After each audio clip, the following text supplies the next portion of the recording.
Salutations! On continue le marathon des tests, ça n'arrête plus vraiment. J'ai aussi celui du Pixel 5, celui du Pixel 4a 5G, qui arrive très prochainement, enfin pour le 5 déjà, l'iPhone 12 mini qui arrive, l'iPhone 12 Pro Max qui arrive. Ouh, fin de l'année de folie. Mes yeux risquent littéralement de fondre. J'ai l'image en tête d'ailleurs, quelle horreur. Bref, on continue les tests, oui. Après celui de l'iPhone 12, place au test de l'iPhone 12 Pro, en bleu s'il vous plaît.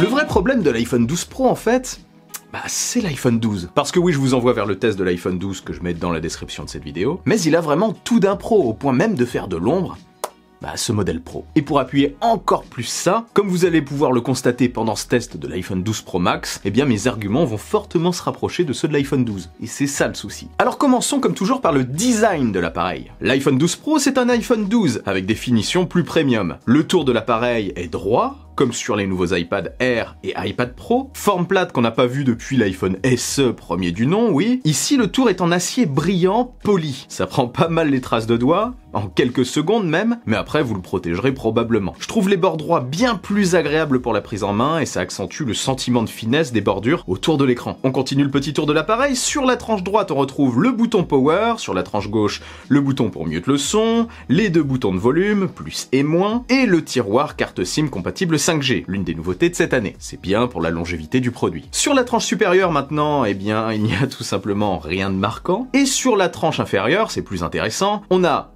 le micro, le port Lightning qui sera, je le dis à chaque fois pour moi, le dernier port de l'iPhone. Le MagSafe a pour moi enterré tout espoir de voir un jour l'USB-C remplacer le Lightning. Et pour finir, on a l'un des deux haut-parleurs stéréo de l'appareil, et je trouve au passage le son très bon. Il est plus froid et moins étouffé que sur l'iPhone 11 Pro Max, qui avait déjà un très bon son. C'est un choix délibéré, je pense. Et franchement, j'aime bien le résultat. Et on a un dos en verre mat, avec la pomme centrée, comme c'est le cas depuis l'année dernière. Pas de mention CE obligatoire qui atterrisse sur la tranche de l'appareil, c'est plus esthétique je trouve, c'est une bonne décision. Du coup on a un dos super épuré. L'iPhone 12 Pro au passage est disponible en argent, en graphite, en or et en bleu Pacific Blue. C'est cette couleur que j'ai et que je trouve vraiment réussie. C'est chic et franchement je pense que contrairement au vert, que j'apprécie un petit peu moins après chacun ses goûts, on peut quand même moins s'en lasser du bleu. En tout cas la couleur a l'air de plaire à un maximum de personnes si je me fie aux commentaires de la vidéo de unboxing de l'iPhone 12 Pro. C'était un unboxing avec un comparatif avec les différentes tailles, glissez au calme dans la description. Toujours au dos,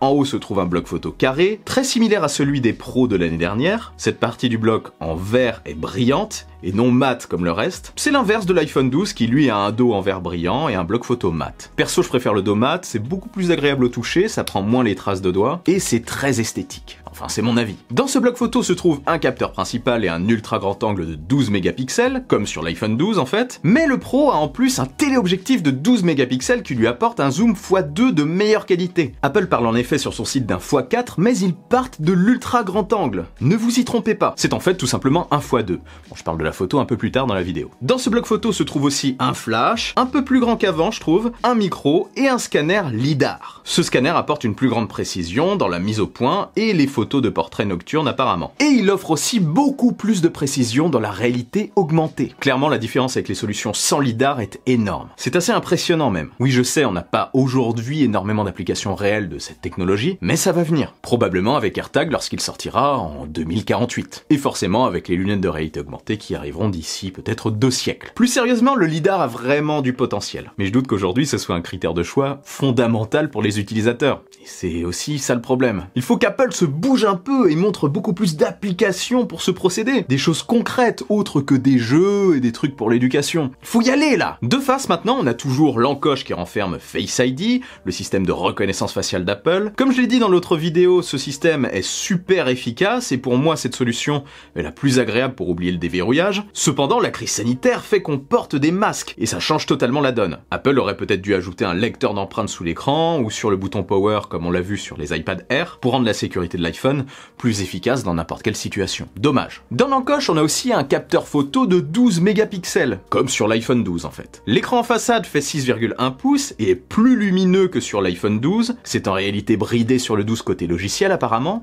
Cette taille pour moi est vraiment agréable. Avec les bordures droites de l'appareil, ça affine vraiment vraiment l'ensemble. Je trouve que l'écran est magnifique et le smartphone est agréable à utiliser à une main pour moi. J'insiste sur le pour moi, avec ma main. C'est un gabarit intermédiaire vraiment intéressant, je trouve. Après, je préfère les grands modèles, personnellement, et j'attends avec impatience de pouvoir tester l'iPhone 12 Pro Max. Et le mini aussi, hein. Ça sera intéressant de voir ce petit modèle. J'ai super hâte. Ça arrive très vite. Donc oui, pour moi, côté prise en main, ce gabarit est vraiment top. Côté puissance maintenant, l'iPhone 12 Pro est propulsé par un puissant A14, le dernier processeur de la marque. Autant dire que c'est super fluide dans n'importe quelle tâche. Dans la navigation dans iOS 14 qui apporte un petit coup de jeune à l'iPhone au passage, avec ses widgets, mais aussi dans les jeux. Aucun souci pour faire tourner n'importe quoi, hein, clairement, et embêter votre entourage par exemple en jouant à Call of Duty avec le son qualitatif à fond.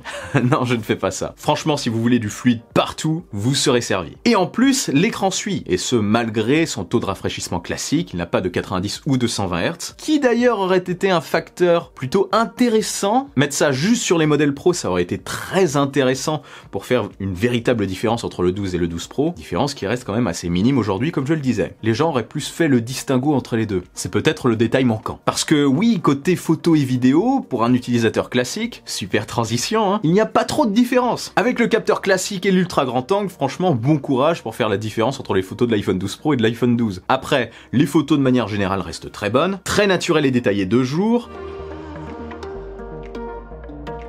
Les photos de portrait aussi sont plutôt réussies en général, même si avec une utilisation du lidar, j'aurais aimé voir un gros changement franchement. L'iPhone 12 Pro a par contre l'avantage du téléobjectif pour les photos de portrait zoomées. Ce téléobjectif reste super pratique, mais peut-être quand même dispensable pour la majorité des utilisateurs. Vous pourrez toujours zoomer avec un iPhone 12, ça sera juste un zoom numérique. Les photos au téléobjectif sont bonnes aussi, je trouve. Sinon, de face, de jour, les photos de l'iPhone sont toujours aussi naturelles, avec une belle restitution des couleurs. C'est un peu la spécialité de ce produit, hein. Mais c'est de nuit que ça change un peu. Parce que oui, les photos peuvent désormais être prises avec tous les objectifs, de face comme de dos. Et on a aussi, grâce au lidar, des photos de portrait de nuit. Pour les photos classiques, les résultats sont bons.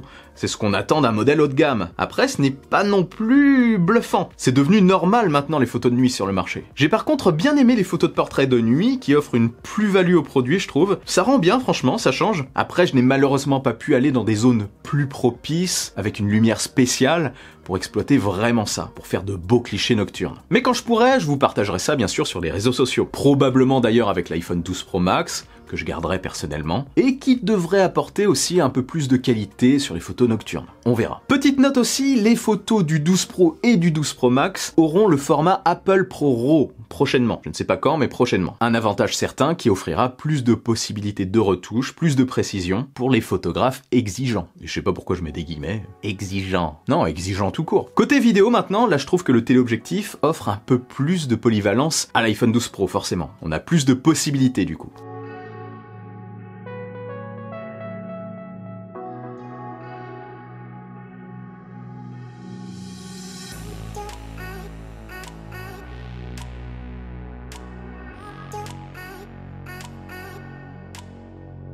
Sinon, la qualité générale et la stabilité de l'appareil sont bonnes, j'aime beaucoup les résultats. C'est similaire à ce qu'on peut voir sur l'iPhone 12, hein, avec les objectifs principaux. Par contre, le Pro permet de filmer en Dolby Vision jusqu'à 60 IPS contre 30 sur le 12. Donc on a encore une fois plus de possibilités avec le 12 Pro. J'ai aussi testé l'autofocus de nuit, avec le scanner lidar, pour la vidéo. Le résultat est intéressant, franchement. Après, encore une fois, j'ai manqué de sujet pour tester ça en profondeur. Je le ferai aussi plus en détail, je pense, sur le Pro Max, dans la durée. Sinon, côté autonomie, l'iPhone 12 Pro a tenu très facilement une journée et demie. Hein. C'est similaire à ce que j'avais vu sur l'iPhone 12, c'est similaire à l'autonomie de l'iPhone 12, en tout cas en utilisation classique pour moi. La charge avec le chargeur de 18 ou de 20 watts, mais quasiment autant de temps comme je le disais dans la précédente vidéo, 20% environ en 10 minutes, plus de 50% en 30 minutes, et plus d'1h40 pour une charge totale. Ça ralentit beaucoup vers la fin. J'ai malheureusement reçu le chargeur MagSafe un petit peu trop tard pour le tester et pour vous rendre un avis plus construit dans ce test. Je vous en parlerai plus en détail dans les prochaines vidéos de test des prochains iPhones. Quand même un petit mot sur ce que je pense de ce chargeur rapidement. Déjà, c'est assez agréable à utiliser, c'est fun avec les mains je trouve. Pour moi, c'est plus pratique que de brancher un câble hein, et de chercher la prise. Ça se fait en 2-2. Hop. Après, qu'on ne se trompe pas, c'est un chargeur filaire. Hein. Pour l'iPhone 12, c'est un chargeur filaire. Et non un vrai chargeur sans fil. Pour moi, il reste attaché au produit. C'est le concept. C'est juste l'argument trouvé par Apple pour supprimer définitivement, à mon avis, le Lightning dans un futur plus ou moins proche. Parce que là, il y a un petit peu double usage. Hein. On a le connecteur Lightning et le MagSafe derrière. Il y en a un des deux qui va disparaître et on sait tous lequel c'est. Bon, après, on verra. Hein, je me trompe peut-être. Quoi qu'il en soit, comme je vous l'ai dit, je développerai ce sujet plus en détail dans les autres vidéos. Donc voilà, on y est. J'ai fait le tour. En gros, pour moi, l'iPhone 12 Pro est un excellent modèle pour ceux qui veulent ce qui se fait de mieux chez Apple, pour ce gabarit en tout cas, pour ceux qui veulent exploiter aussi la photo et la vidéo à fond, et aussi, bien sûr, ceux qui veulent tout simplement se faire plaisir. L'iPhone 12 Pro est vendu par Apple à partir de 1159 € pour 128 Go de stockage. Oui, on a eu une hausse de stockage et c'est plutôt appréciable. Donc après, à vous de voir. Par contre, clairement, si vous voulez le même iPhone, avec un peu moins côté finition, même si ça reste très agréable, et un peu moins côté photo et vidéo, si en gros vous ne voulez pas non plus exploiter ça comme une brute, même si ça reste excellent pour ce tarif, go iPhone 12. C'est pour ça que je disais au début de la vidéo que le vrai problème de l'iPhone 12 Pro, c'est sa proximité avec l'iPhone 12. Son plus grand ennemi, c'est l'iPhone 12. Donc après, voyez ce que vous voulez. Les deux sont excellents. Le 12 sera peut-être plus intéressant pour une majorité de personnes. D'un côté, je trouve que c'est bien qu'Apple laisse le choix comme ça. Qu'en pensez-vous? Dites-moi ça en commentaire. Voilà pour moi, comme d'habitude, vous retrouverez les liens vers les vidéos sur le sujet dans la description, ainsi que les liens vers les produits. Et si cette vidéo vous a plu et que vous voulez m'aider à passer le cap des 100 000 abonnés, partagez-la sans oublier le bon pouce en l'air qui claque. Abonnez-vous à ma chaîne et suivez-moi sur les réseaux sociaux, sur Twitter et sur Insta. On se retrouve très vite pour une nouvelle vidéo. Prenez soin de vous et de votre entourage. Vive la technologie. Vive le futur. Allez, salut!